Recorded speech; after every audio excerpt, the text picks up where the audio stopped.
It's a great big world out there, and I really think that everybody's life is trying to find their place in that big world. Whether it's writing a song, building a car, playing your guitar, writing a book, drawing a picture, being a parent, being a husband or a wife. Everybody's journey involves that big picture. Where do I belong in that great big world out there? My life has been a roller coaster. Ups and downs, trials and errors. I'm always on that search for what defines me.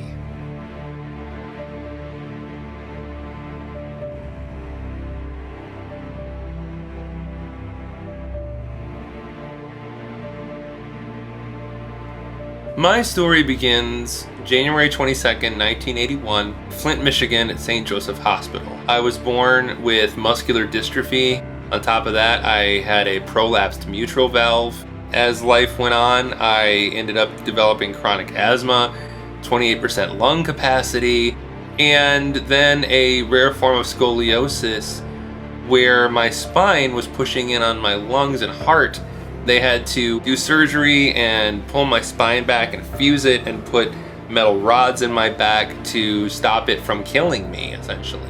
So you could say that life has presented a fair bit of challenges. Growing up, it was my mom and dad, me, and by the time I turned 8 years old, my baby sister Megan was born. Growing up, he was just my brother. I didn't think of him as having a disability. We grew up in a really loving home. We always had lots of family, lots of friends around, and our parents brought us up on music. Our parents were in choir, we were in choir. There was always music playing in the house, whether my mom was cleaning or my dad was cooking, and we were always right there listening and helping. They were always very encouraging with whatever my sister and I were into. My parents had an incredible record collection, things like the Beach Boys, Pink Floyd, and Led Zeppelin, and Willie Nelson, and Elton John, Boston, Aerosmith. It was the first thing that I really got into that I thought, maybe this is what I'm supposed to do. Maybe music is my place in this world. Maybe music is the thing that I can do to make a difference.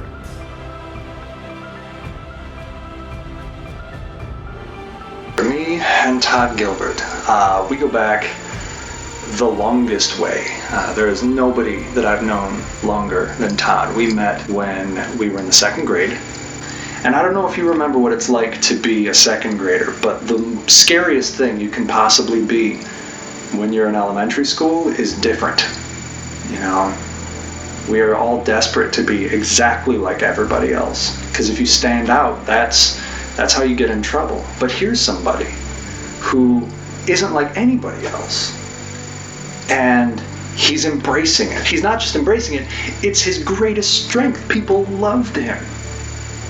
I had to know this guy. How does he do it? I wanted nothing more than to be able to be myself and be proud of being myself, To have that kind of courage was shocking at that age. Stunning. I didn't know that was a thing you could do. I didn't know you were allowed to just be different. And that was it, man. We hooked up and started hanging out, and he was my best friend in the world, and he remained, and he remains one of my very best friends, and one of the most important people in my life. Him and I really loved the same things. Art, music, theater, films. Adam was an incredible artist even at a very young age. We would spend many weekends at each other's houses, drawing comic books together, listening to music, learning to play instruments. There are so many things that are central to who I am as a person that I never would have had the courage to try, let alone to do publicly, if it hadn't been for Todd dragging me on. He got me into acting, he got me into music, and I liked those things, but I would never have done them to the same degree. It got to the point where we formed a band in high school. We were a lot of fun, and we tried playing music that we grew up on and things that we loved. It has always been true that young guys who lack self-confidence but want to be attractive to the ladies get into music. You don't have to look like much, but if you strap a guitar on and you know how to play, you'll get some attention. And so was true with us, as it has ever been true for anybody. Standing on that stage, even at that age, gave this feeling of invincibility. Presentation, charisma, showmanship, creating characters, creating a stage persona. That was like, we were so into that. For me, being somebody with a disability and tons of other medical issues, stepping on that stage, none of that mattered. People cared about what you played, what you sounded like. If you were having fun on stage, they were having fun.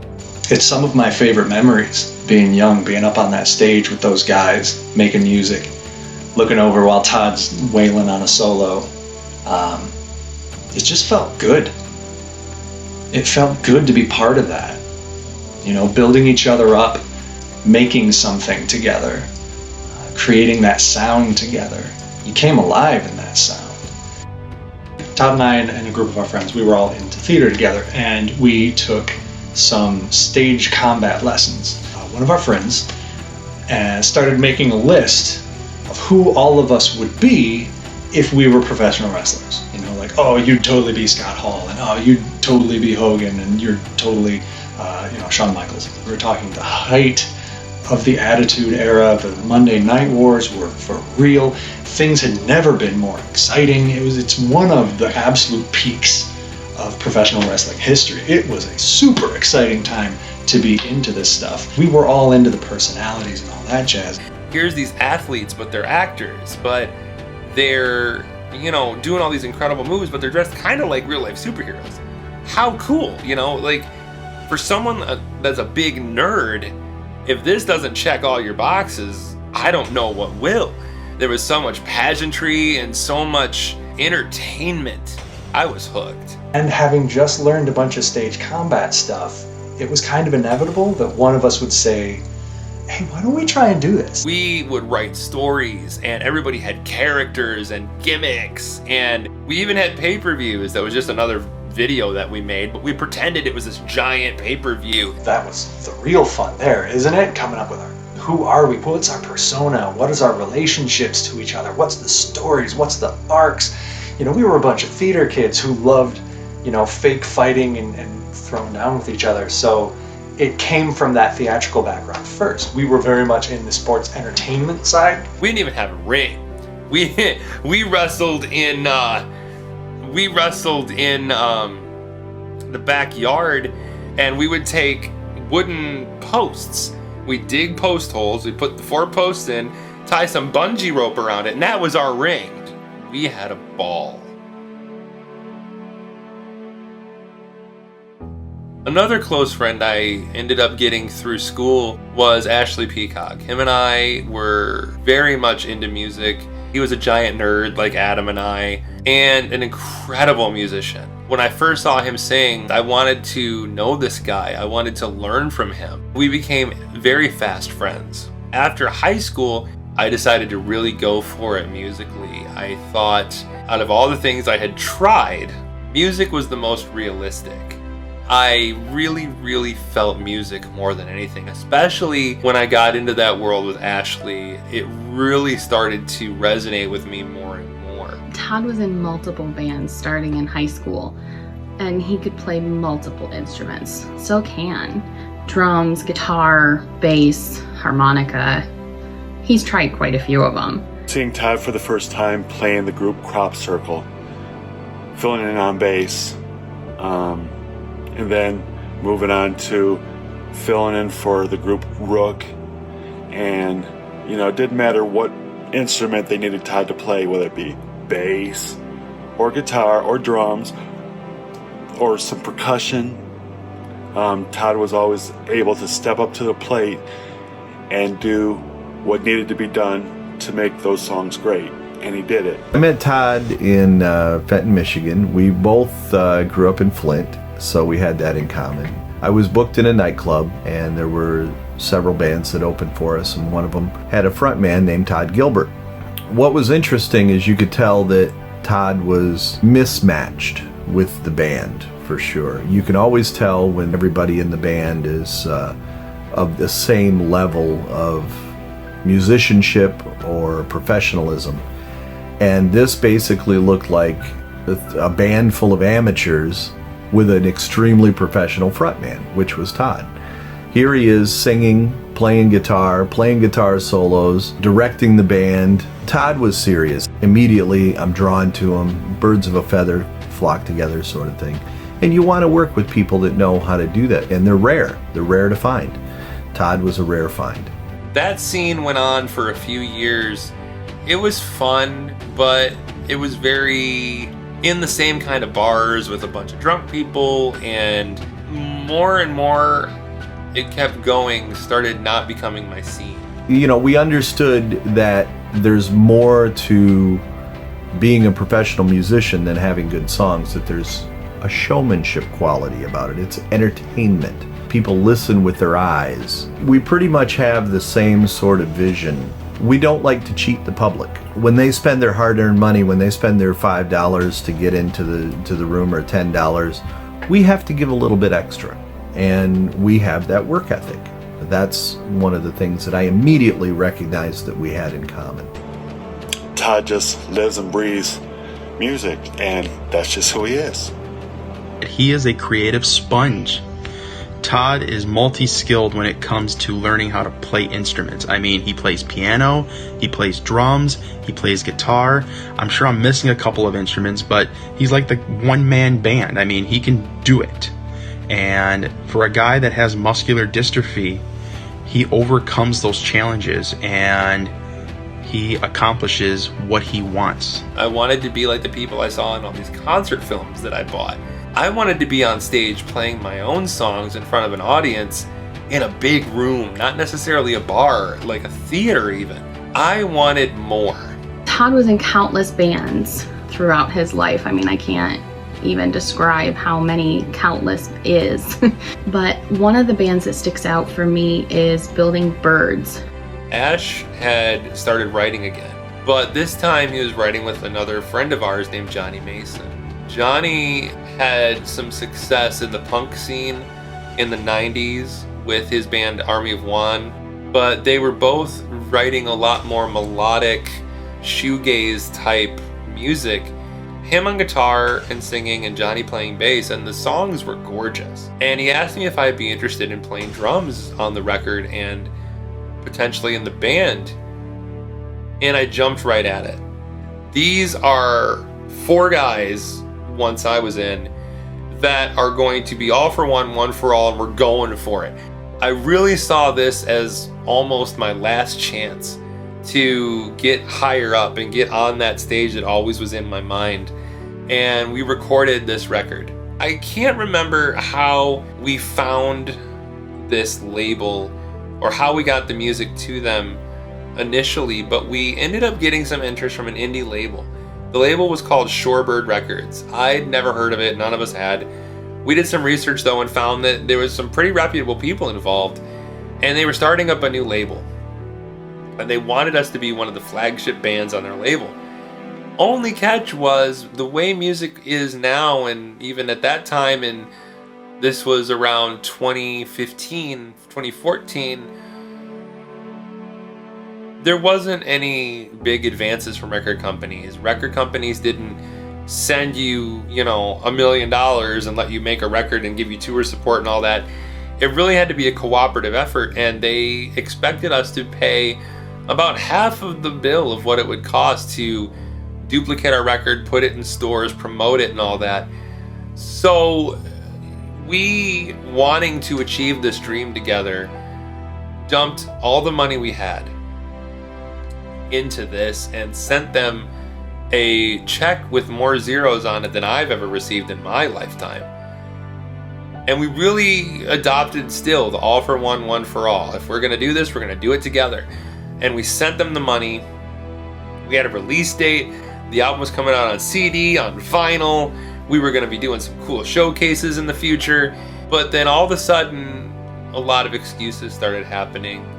The release kept getting delayed. The label stopped communicating with us on a regular basis, and eventually ended up vanishing off the face of the earth. They essentially ghosted us and other bands that were on this label. They took the money and ran. So we were kind of left throwing our hands in the air and saying, well, so much for that.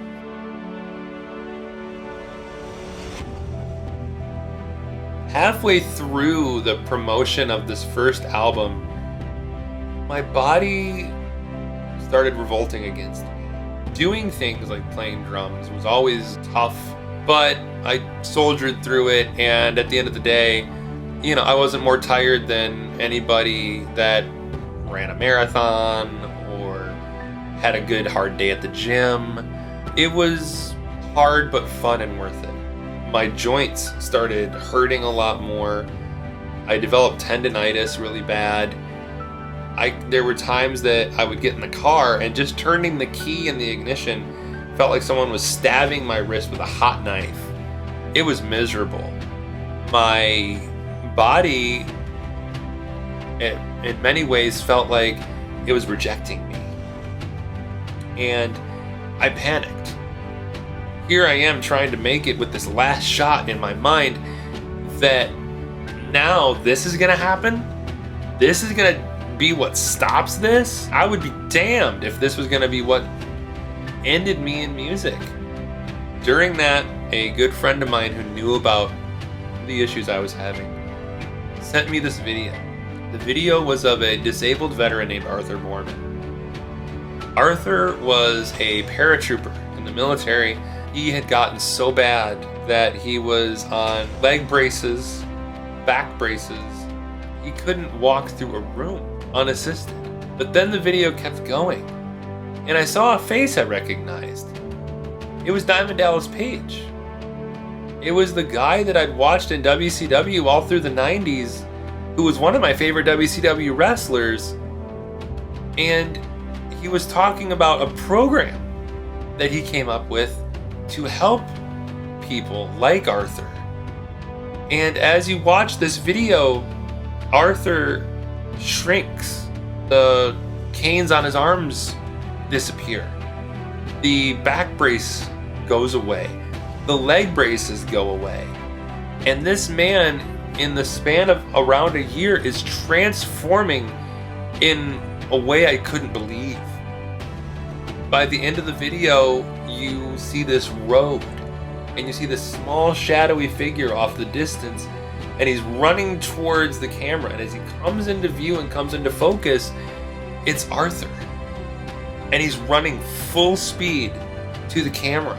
This man had so much more wrong with him than me, and look what he did. This man could barely walk through a room.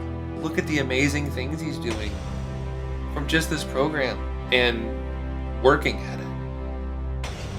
So I decided right then and there, if he can do it, what the hell's my excuse? I'm gonna go for it. I'm going to order DDP yoga, and I am going to be like Arthur.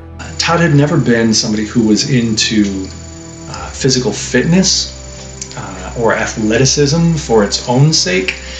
He did what he had to do for the wrestling, but that was about building the character. That was about the performance. That was about the stage. This was different. This was just self-improvement. He just made a decision for himself that he wanted to be better. He was ready to be better. And if I'm being honest, I had hoped for that, and I was really excited to hear it. I get a lot of emails from people asking me if I believe that my program, my DDPY program, can help them.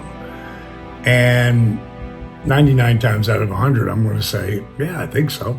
The DVDs come, and I start working, and I'm just having a horrible time. It's an amazing program, but it wasn't made for people like me specifically. And even a lot of the modifications to things that you do, I couldn't do. My back didn't bend because of my spinal fusion. I had a hard time getting up and down off the floor because of the muscular dystrophy and all that. But I was told that you could write, Dallas. I was told that you could reach out, and if you were willing to put the work in and he saw you were dedicated, he'd help you.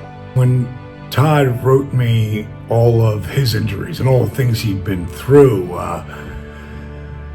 he would have been on the, like, whew, you know, on that far end, that to really accomplish what he was going to try to accomplish was going to take a lot of work. And I wanted him to know that, because I believe that if you really put the work in and you eat the right food and you have the right story that you tell yourself, you know, everything comes down to the story you tell yourself. And that little inner voice can be super destructive or it can be super powerful. Having somebody that you respect through your life, that you watched on television and admired, tell you those things gives you this amazing confidence and this amazing surge of energy. And I pulled out that mat and I got to work. The more I pushed and the more I tried, the easier it got. I changed the way I ate. I changed so much about my lifestyle and my state of mind. In a few months' time, I was starting to see progress. I was so moved by Todd's transformation as he went through it. You know, the cat who was murderous trying to go upstairs was taken one at a time, one after another, and he actually was running along the line of Arthur. I'm sure running still wasn't his favorite thing to do, but he could still show that he could go out and do it. I was like, oh man, if this is where I am now, if I keep working, who knows what I could do? Hell, maybe I could even dabble in wrestling like I had thought about. I certainly never thought I could have done that before, but I never thought I could climb stairs like this before. I never thought there was many things I could do that I was slowly learning during this program. So I thought, what the hell? Let's see what happens.